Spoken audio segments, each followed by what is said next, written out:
So in this section of the course, we're going to really talk about the four-sided polygon called a quadrilateral in some detail.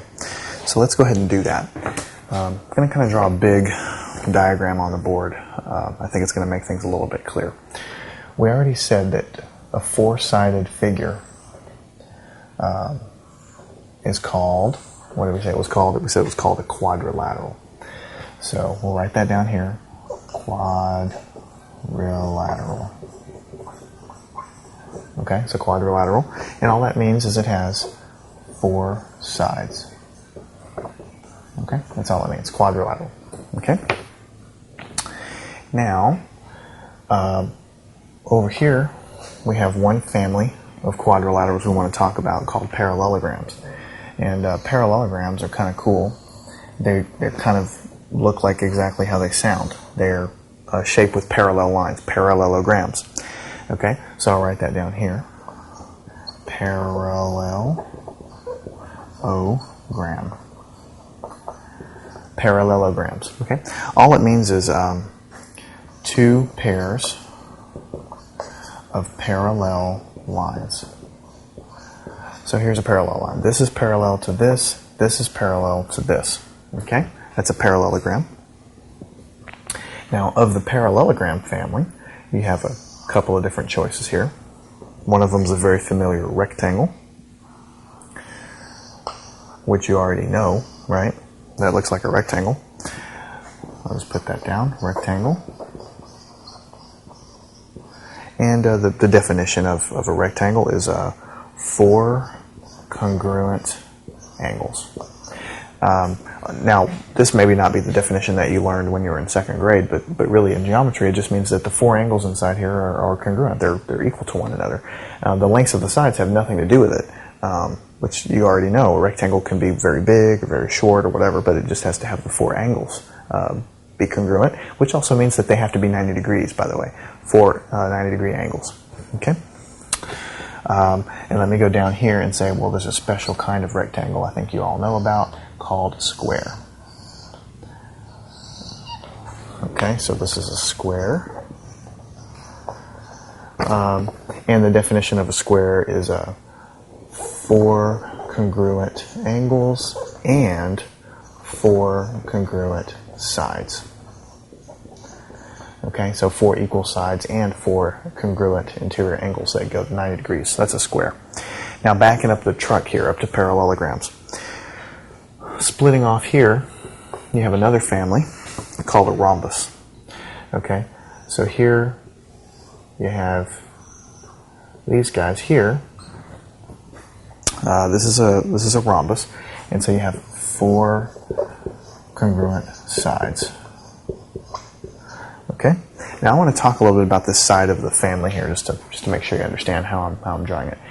What I'm saying is that any four-sided shape is called a quadrilateral, and of all of the shapes that have four sides, you have a certain family of them that have parallel sides, where these two lines are parallel and these two lines are parallel. That's called a parallelogram. Okay. Now, if the shape also has the same angles all in all four corners, then that's called a rectangle. And then further, if that shape has the same length side, in addition to the angles being the same, it's called a square. Now, that's the same thing you already know.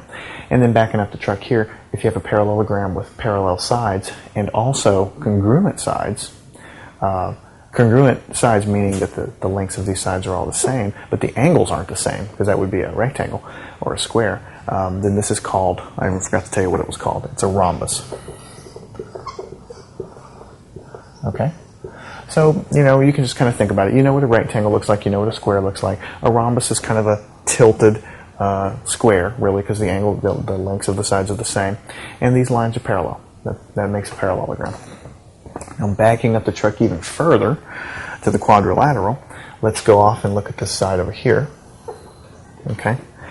Another four-sided shape that you're going to see a lot of is called a trapezoid. Okay. And what would make a trapezoid? Let me write that down first. Trapezoid. How would you define a trapezoid? Trapezoid, it's one pair of parallel lines. So as opposed to the parallelogram where you had both sides had parallel lines. This is only one side has parallel lines, or one pair of lines are parallel. The other two are not. They're just some random angles. That's called a trapezoid. And then there's kind of a subfamily underneath that, and this is most of the trapezoids you'll see in your book, where it's just kind of drawn in this nice symmetrical, a symmetrical shape. Here you have parallel line, nice length side, nice side like this, exactly the same, angled in exactly right. This is called an isosceles trapezoid.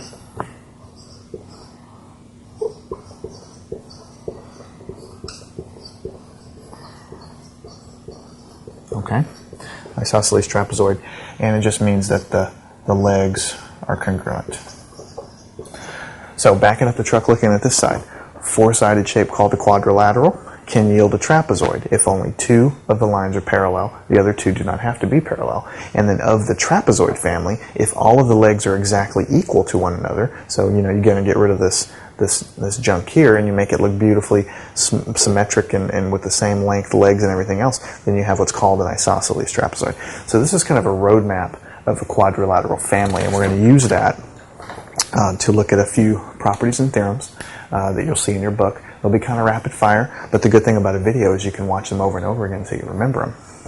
Okay, and that's what we're going to do here. We're going to go over those. Okay, what we're going to do is first we're going to talk a little bit more about parallelograms. Okay, here is a definition, and these are all going to be related to parallelograms. Here's a definition: opposite sides of a parallelogram.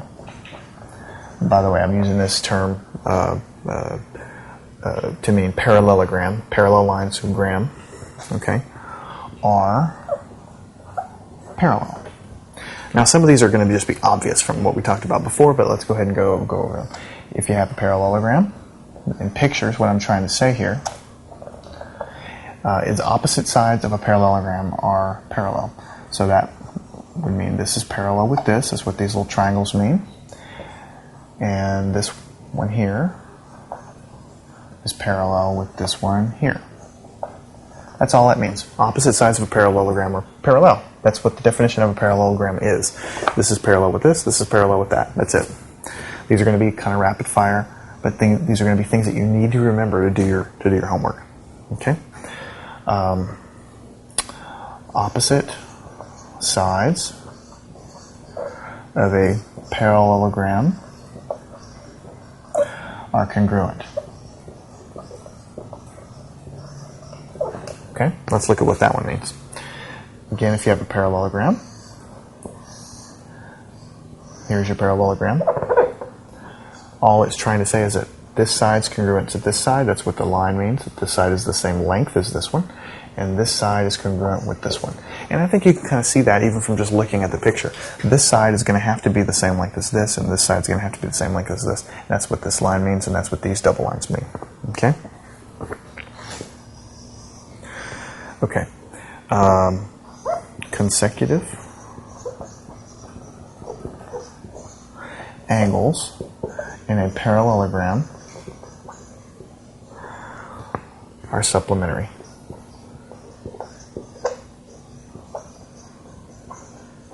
Okay, what does supplementary mean again? Way back at the beginning of the class we talked about that. Supplementary angles are just angles that add up to 180 degrees. Okay? And let's look at that. So if we have, here's a parallelogram. Okay, and let's just say, for instance, that this is a 60-degree angle, and this is a 120-degree angle, and this is a 60-degree angle, and this is a 120-degree angle down here. All it's saying is that consecutive angles, angles one right next to another, like this one and this one, these are called consecutive angles. They have to add to 180.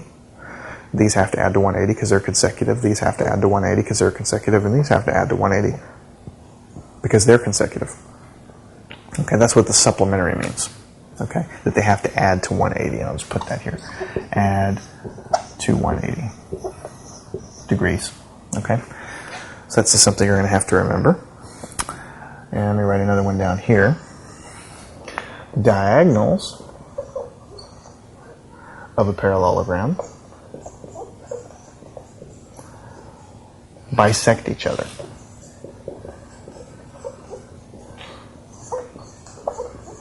And I'll show you what I mean by that right here. What I'm trying to say here is that if you have a parallelogram, okay, diagonals are the lines that go from one corner to another. So let me draw in a different color and show you what I'm talking about here. If this is one diagonal and this is another diagonal, all this is saying is that these two lines cut each other in half. Okay, this is one diagonal, this is another diagonal. This diagonal cuts the other one exactly in half, so this is the same length as this, and this is the same length as this. So they actually just cut each other right at the middle. So this point where they intersect, it slices this one in half, and it slices this one in half. And that's always going to be the case, no matter what size or shape of a parallelogram you draw. If you draw diagonals, they're going to crisscross such that it cuts this line in half and it cuts this line in half. That's what bisect each other means.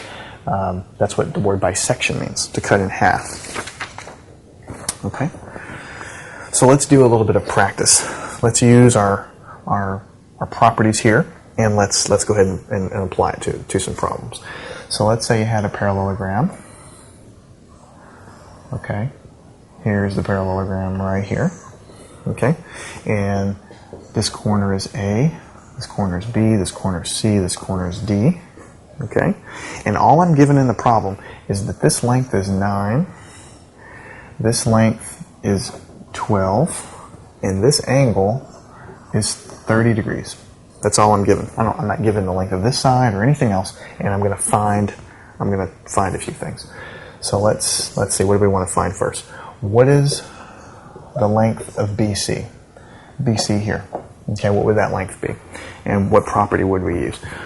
Well, we would use the property that opposite sides of a parallelogram are congruent. So this is an opposite side of this here that we already know is 9, so BC must be equal to 9. And you can kind of see that just from the picture. I mean, it looks to be the same length.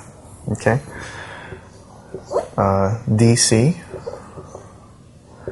DC, what would that be? Well, that's opposite of 12. Same thing, opposite sides congruent, so that's 12. Okay? Angle B, what would angle B equal to? This is angle B, what would that one equal to? Well, if we look back over here,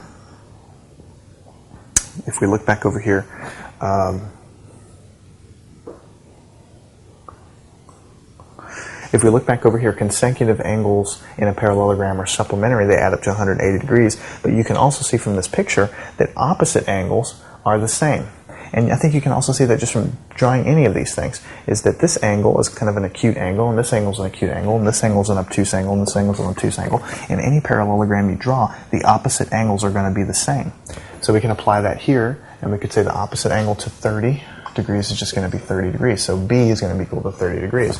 And you can see it kind of looks to be the case. Okay? 4, angle A is equal to, what's angle A equal to? This guy right here. Well, this is a consecutive angle, and we learned from our theorem there it has to be supplementary. So what we'll do is we'll say it's going to be 180 minus 30, which is equal to 150 degrees. Okay? Because these two angles are consecutive, so they must add up to 180 degrees in a parallelogram. So we just take 180 minus the 30, and so this one must be 150. Now we're going to go on and do a different one. Let's draw a different parallelogram, kind of a more vertical parallelogram like this. Okay? And all I know about this is labeled S, this is labeled R, this is labeled P, and this point is labeled Q. Okay? And I've also got a few more pieces of information here. I've got a couple bisections going on here. Okay, we talked about bisections. This angle is 20 degrees. This angle is 45 degrees. The length of this side right here is 5, and the length of this side right here is 7. Okay? And the point in the middle I forgot to label is a point O. This is not a 0. This point of this intersection there is point O.